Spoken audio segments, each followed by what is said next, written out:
the Nigerian military themselves have indicated that they know specifically where the people are. But I guess, should we believe them?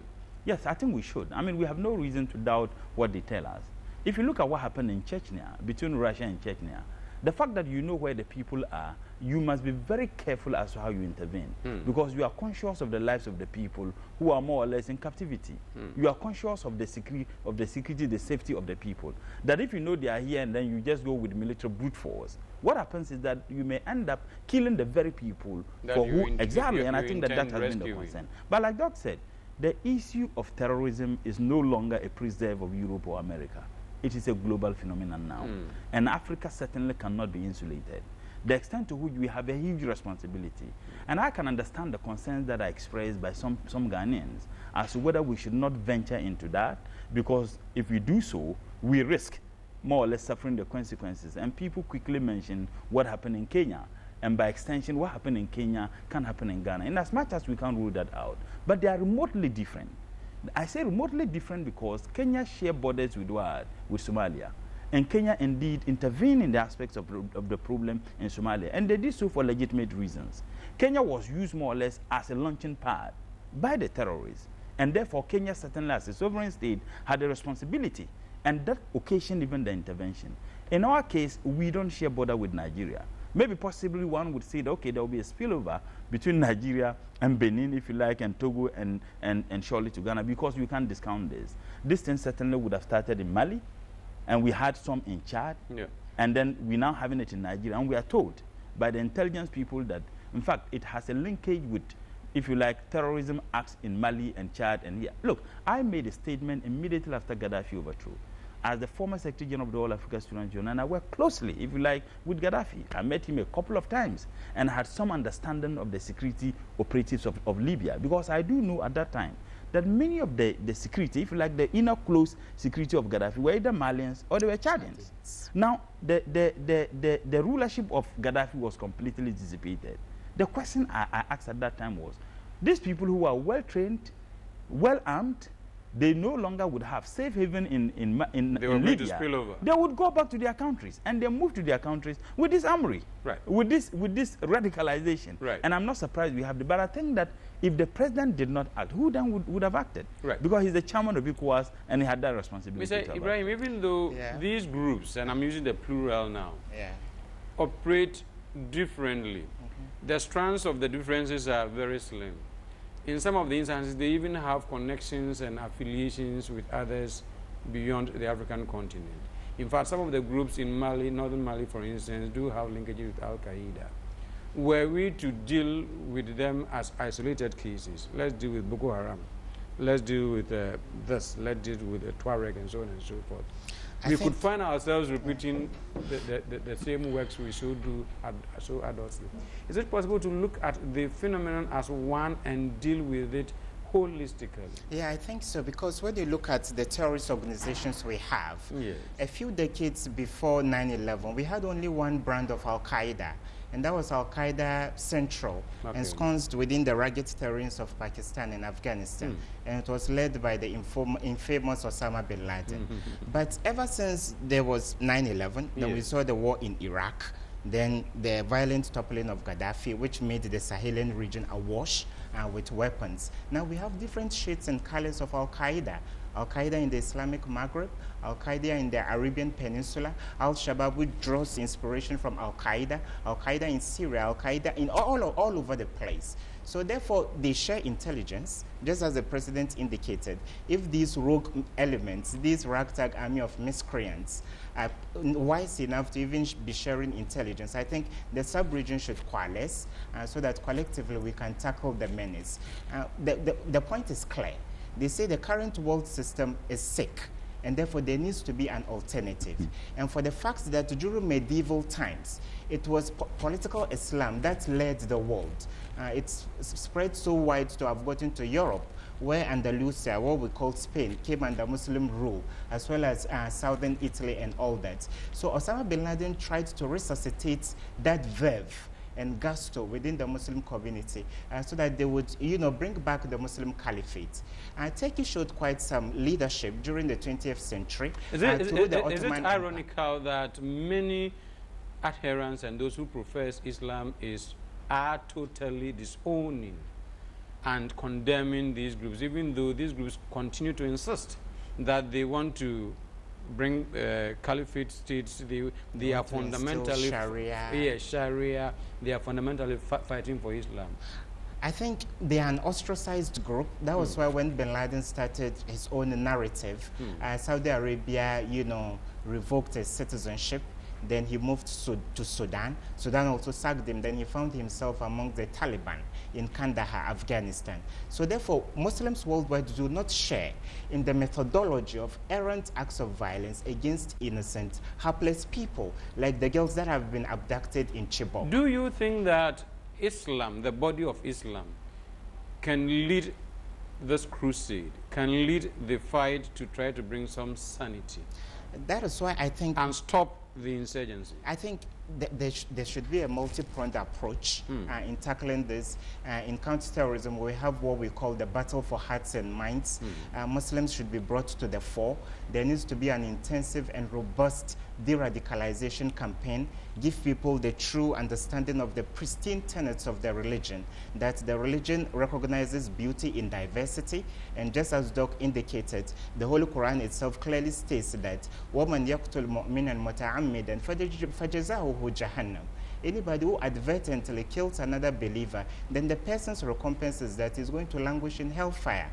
So Boko Haram cannot say that they represent us as Muslims because their acts run contrary and counter to the teachings of the Holy Quran as well as the sayings of the Prophet. So therefore, let's do our best and decouple their heinous activities from the religion they purportedly profess. Because if we don't do that, we'll not be able to identify the enemy. This enemy is unique. He is unique in his brutality. He has no respect for religion and has no respect for borders. Right. So we were here, Mr. Ibrahim reminds us, and I say reminds us because many of us do agree that the world system is not exactly perfect, nowhere near perfection. Is it possible that, does it require that we go by looking at the very systems that are now underpinning the world system? The kind of democracy that we are pretending to be ruling the world with, the distribution and allocation of resources, and so on and so forth, that make people overly rich and some others poor to the extent that they naturally turn aggressive. Should we have a look at it? Is it relevant at all to this insurgency that is mushrooming? You see, that's why I said earlier on, AC, that when people are unemployed, people are jobless, anything that could make them active, they will welcome it. So the politics of the world, you are talking about geopolitics, because even in the advanced society, I remember there used to be a terrorist group in Japan, I've forgotten the name. Yeah. Germany had Baader-Meinhof.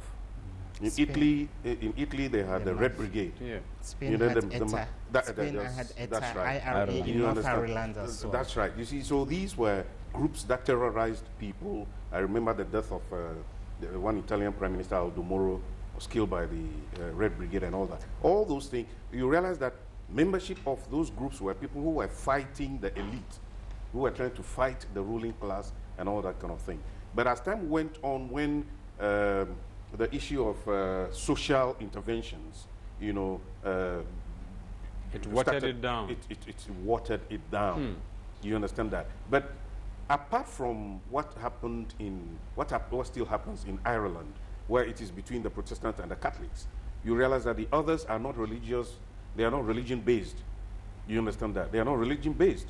But what Al-Qaeda, Al-Shabaab, and you know, Boko Haram and all that, you know, they started on the premise that, oh, we want Sharia law for a particular area. It's not because, well, we are careful not to justify some of these things, but aren't there iota of reason, iota of some validity in some of the things that they are asking for? Maybe you've repeatedly cheated us over the years. You have sidelined as marginalized for a long time. Ironically, in the case of Boko Haram, yes, the northern states of Nigeria, where they claim they are getting their inspiration or whatever from, are all under Sharia law. That is the point. That's the irony of it. You see, All those, almost all those northern states, you know, practice and Sharia. And they consider that Sharia not to be Sharia enough, imperfection of Sharia. Yeah, but you see, the issue is this. I personally, having lived in Nigeria for 5 years, I understand the psyche or the political system in that country. I personally don't want to believe that Boko Haram is just a motley collection of radical youth and all that kind of thing. It's more I personally believe there are heavyweight political guns behind them. Otherwise, where would they be getting funding from? Where would they be getting their ammunition from?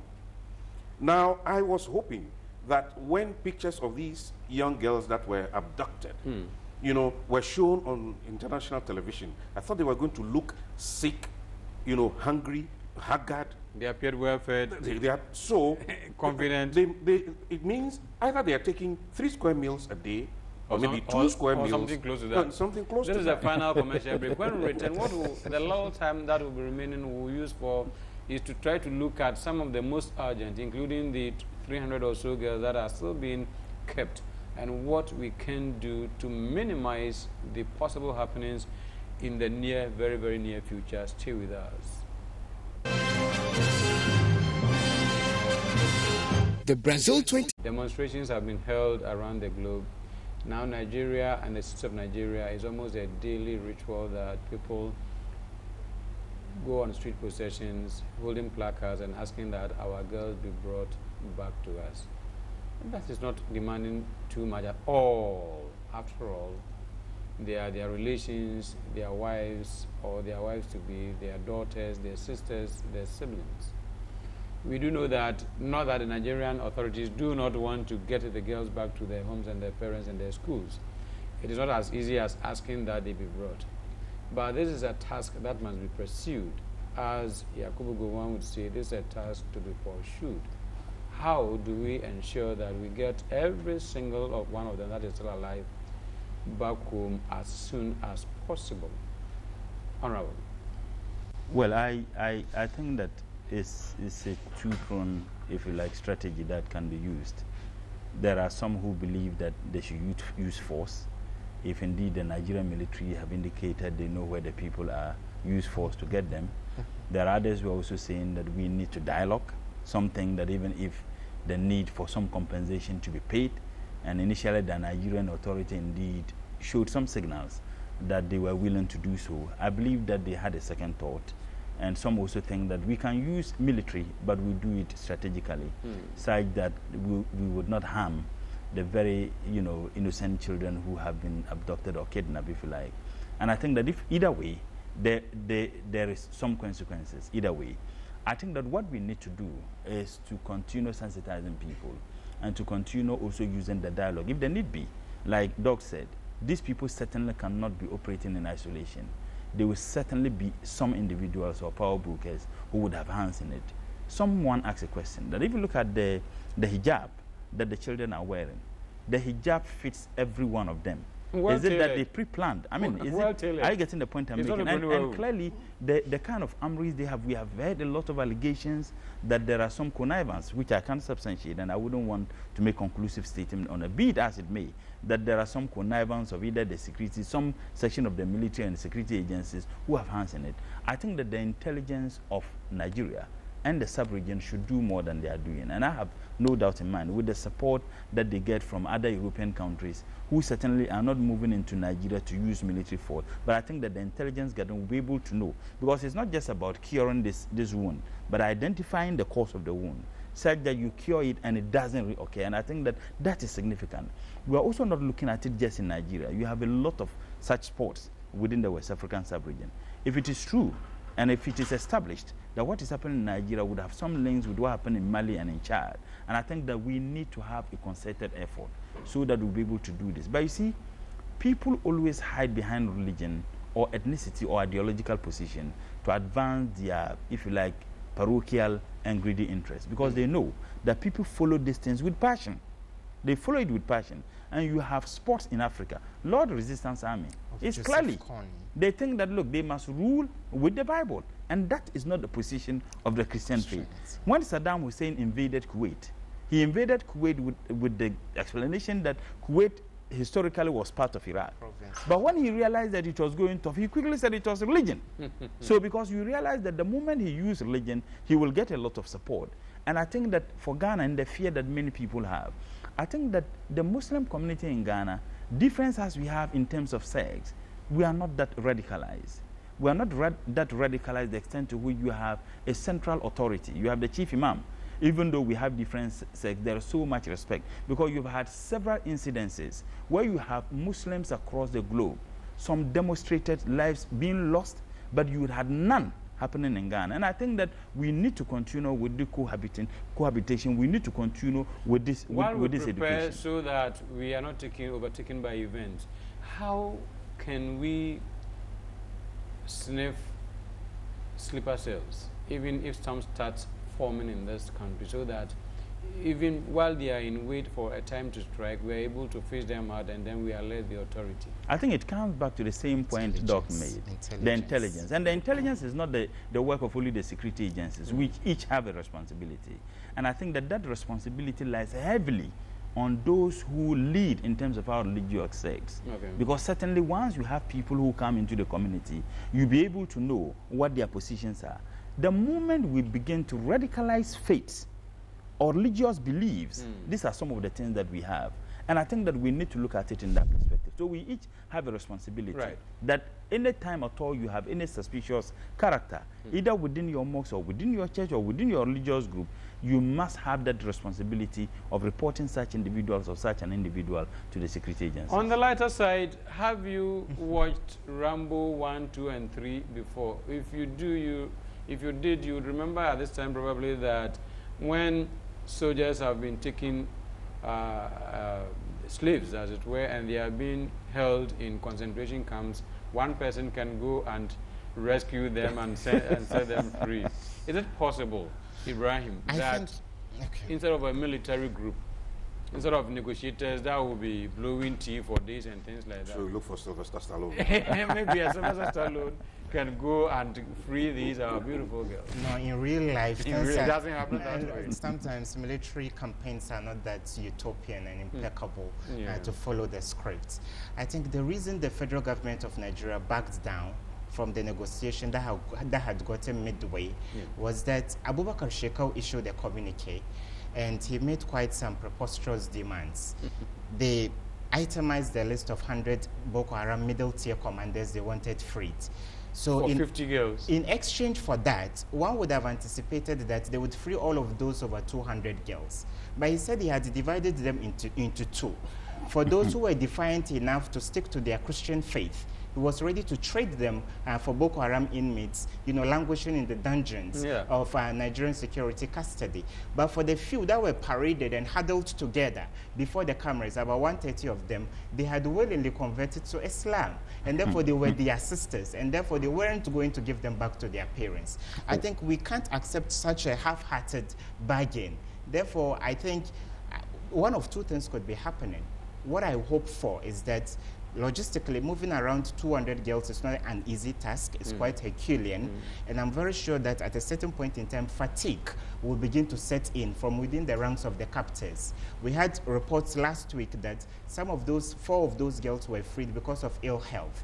Therefore, I think with time, I have, when you put the Nigerian security forces on a scale of credibility, they will score 0 because in times past, they had even claimed that they had killed Abubakar Shekau, the current leader of the group, only for him to surface later. So we can't rely too much upon what they tell us. So why should we believe that? Why should I believe them when they say that they know exactly where the girls are? Yeah, that's why I think we accept that with a pinch of salt. We accept it with cautious optimism. The best bargain we can get is that now that the US, CIA, and FBI are involved, and the Israeli Mossad, which has got decades-old experience in dealing with such groups like the Hezbollah in Lebanon, as well as Hamas in the Palestinian territories, they will use their sophisticated equipment, their drone surveillance, to be able to pinpoint the whereabouts of these people. Then we decide on what strategy. These are largely Western, European, and American people coming to help.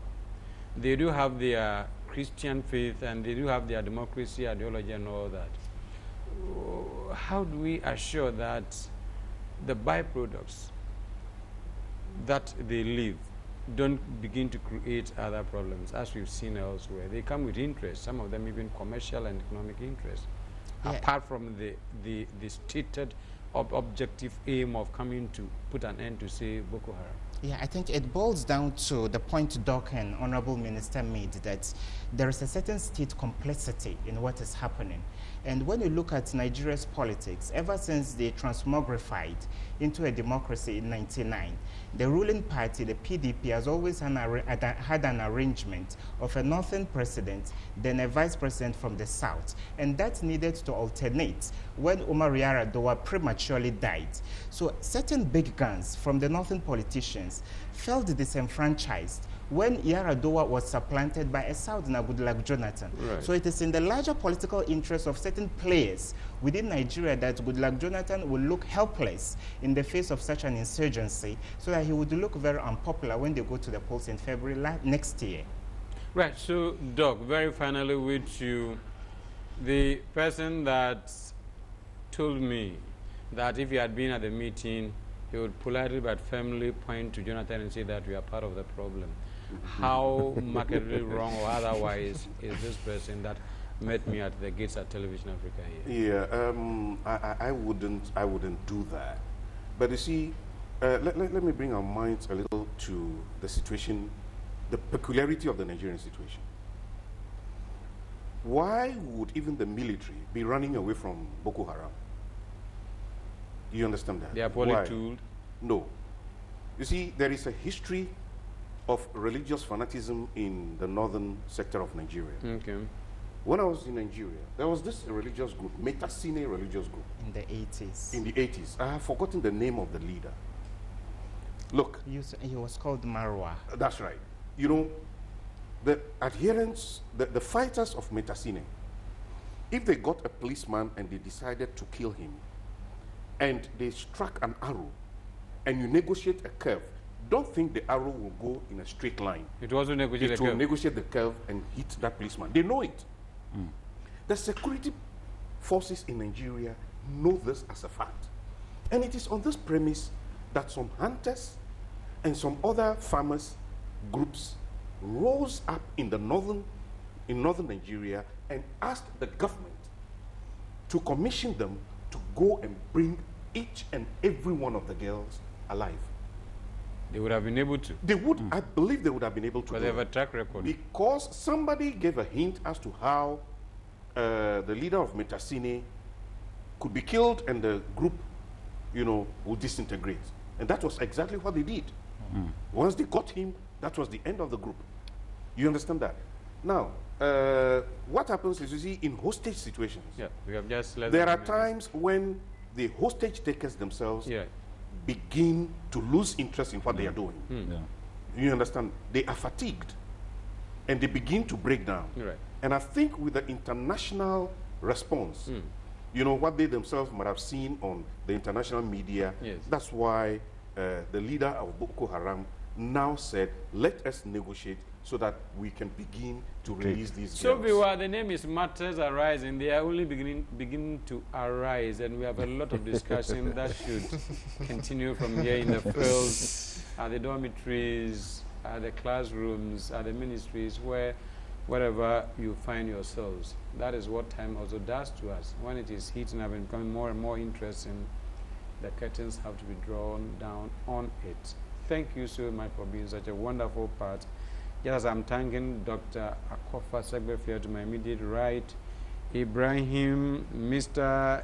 Irbard Ibrahim, who is an international relations and expert and security analyst. Dr. Segbefia teaches journalism, eats and writes journalism. The Honorable Murtala Muhammad is Deputy Minister, Information in the Republic of Ghana. Thank you, and wait for the news. Bye-bye.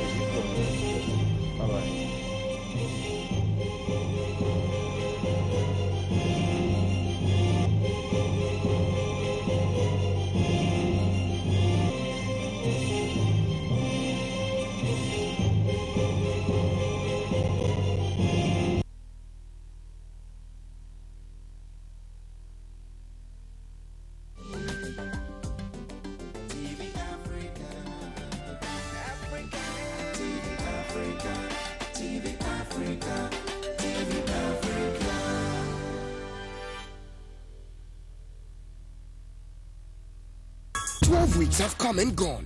The quest for a star began with 23 participants giving it their all. 10 of the toughest remain. Who gets to be crowned the premier star